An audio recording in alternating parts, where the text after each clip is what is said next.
Here's an idea. Sherlock Holmes paved the way for 50 Shades of Grey. 50 Shades of Grey is a risque ebook cum novel penned by English mother of two E.L. James. It is the fastest selling paperback ever, breaking records held by both Harry Potter and the Da Vinci Code. Oh, and also, it's a fan fiction. A Twilight fanfiction. Jacob, keep your shirt on! No! Originally titled Master of the Universe, James crafted 50 Shades using Twilight characters Bella Swan and Edward Cullen. When she started gaining 50 Shades of popularity, though, she began fearing 50 Shades of lawsuits. She retooled her tome, Apple F replaced all some names, and safe. Now, generally speaking, fanfiction has a pretty bad rap. It's considered amateur, poorly constructed, exciting only to dedicated fans. You know, like how most people think of Canada or Rob Schneider films. Which is why 50 Shades of Grey's extreme success is a little surprising, but maybe it shouldn't be. Accepting attitudes about fanfiction aren't common now, but way back, there was the anonymously written and published second volume to Don Quixote. There were professionally penned parodies of Alice in Wonderland. But the mother of all fanfiction honeypots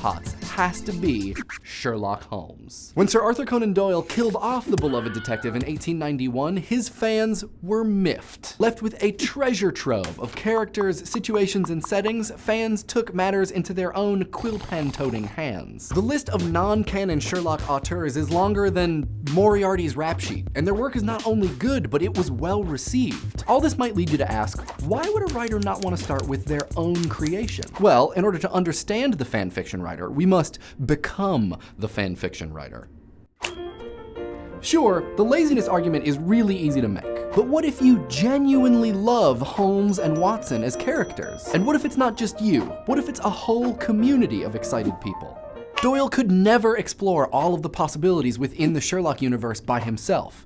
It is huge. Something like, what would Detective Inspector Lestrade do if he ever came across a zombie Holmes? We give fanfiction a hard time for all of this borrowing and perverting, but this is actually just kind of how the arts work. If instead of characters or settings, we talk about artists borrowing perspective techniques, material choice, or harmonic progression, suddenly we're talking about art movements, or schools of thought, and not rip-offs or pastiches. Media scholar Henry Jenkins said that we are drawn to master what can be known about worlds which always expand beyond our grasp. This is a very different pleasure than we associate with the closure found in most classically constructed narratives. The Sherlock canon was one of the first to inspire a community of writers who were willing to attempt such a mastery. But fanfictions, whether Sherlock, Star Trek, Twilight, or the over 14 million Star Wars novels, have traveled right under the major media radar. Until 50 Shades of Grey, which has sold 20 million copies in 3 months and was recently optioned by Universal Pictures. Stephanie Meyer, the author of Twilight, has even congratulated E.L. James on all of her success. J.K. Rowling has a similarly accepting attitude about Harry Potter fanfics, as do the creators of Adventure Time and Doctor Who. It stands to reason that while constructing their story worlds, these people are keeping in mind characteristics and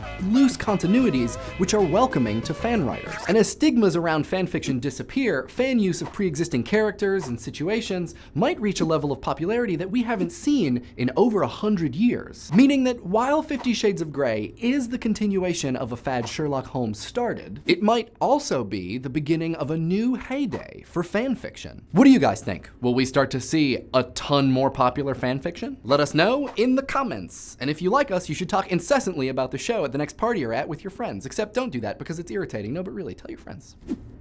And subscribe. The relationship between Microsoft and arts benefaction is complicated. Let's see what you guys had to say. Rhea Cocard calls Microsoft more of an arts enabler than a benefactor or a sponsor, in the same way that the people who make easels or paints are enablers and not benefactors, which is a fine distinction. Come on, Tech Girl Next Door. It's not that easy, but we will keep an eye out for you and your classmates if they identify themselves. But we're not gonna pick a comment because you beg.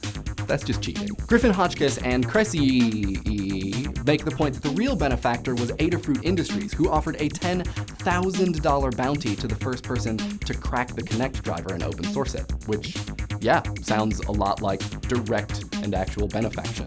So that's awesome research. That's a little weird.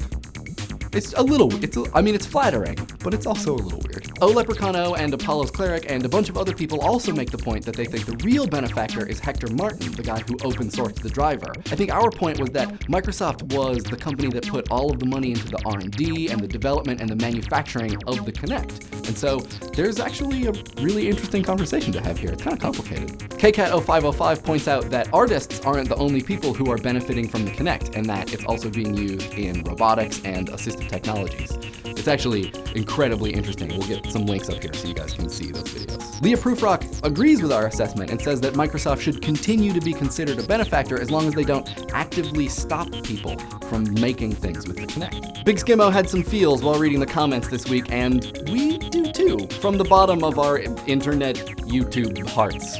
Thank you.